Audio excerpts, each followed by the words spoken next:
Shedon Dinas Perhubungan Aceh berkolaborasi dengan Dinas Kebudayaan dan Pariwisata Aceh sudah meluncurkan Transmediwana. Peluncuran dirangkai dengan pesiju pada Minggu 11 September 2022 di Museum Aceh, Banda Aceh.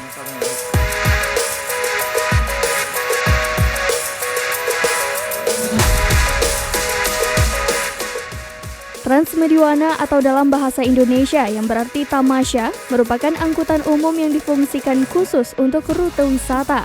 Bus ini akan beroperasi khusus saat akhir pekan, sebab mobil yang digunakan adalah bus feeder Trans Kutaraja. Rute yang dilalui Transmediwana tersebut ada dua, yaitu khusus dalam kota Banda Aceh dan dari pusat kota ke Lampu Aceh Besar. Rute pertama dari Masjid Raya Baitur Rahman menuju Ulele akan melintasi objek wisata Museum Aceh, Rumah Aceh, Makam Sultan Iskandar Muda, Taman Putropang, Museum Tsunami, Kerkov, PLTD Apung, Masjid Baitur Rahim, Wisata Air Ulele, Blang Padang, Taman Bustanu Salatin, dan Rex Penayung.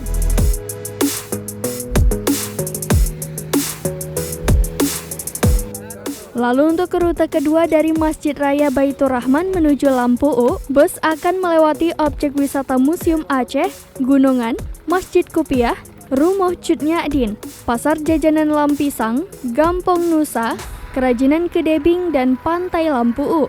Inovasi yang digagas Dishub bersama Disbudpar Aceh itu diharapkan bisa menjadi salah satu solusi untuk mengatasi kenaikan BBM dan inflasi tinggi, serta mendongkrak kunjungan wisatawan.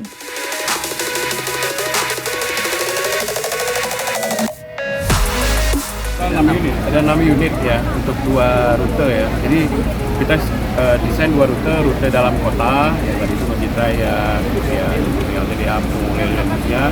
Kemudian ada yang rute yang dari pusat kota ke Lampu, itu melewati Rumah Cinyadin, ada Kedebing, ada pusat kerajinan dan seterusnya. Jadi ada 6. Nah, kalau yang lintasan dari Banda Aceh ke Lampu itu setiap 15 menit kita harapkan bisa ada bis yang melewati spot-spot tadi. Kalau dalam kota kan lebih mudah ya karena ada banyak pilihan, Kutaraja reguler juga ada, itu sekitar 30 menit sekali ada. Seluruh masyarakat yang mau piknik, mau jalan-jalan ke destinasi di kota Banda Aceh dan Aceh Besar. Ini adalah sebuah kolaborasi dan inovasi kami di 2 dinas ini, dan kami berharap seluruh masyarakat yang ada di 2 wilayah ini dapat memanfaatkan ajang berpiknik dengan keluarga. Peluncuran layanan transportasi keren itu ditandai dengan prosesi pesiju kepada supir armada Transmediwana yang dilakukan oleh Guru Besar UIN Araniri Profesor Dr. Syamsul Rizal MA di Museum Aceh. Dari Banda Aceh, Muhammad Nasir, Serambi On TV.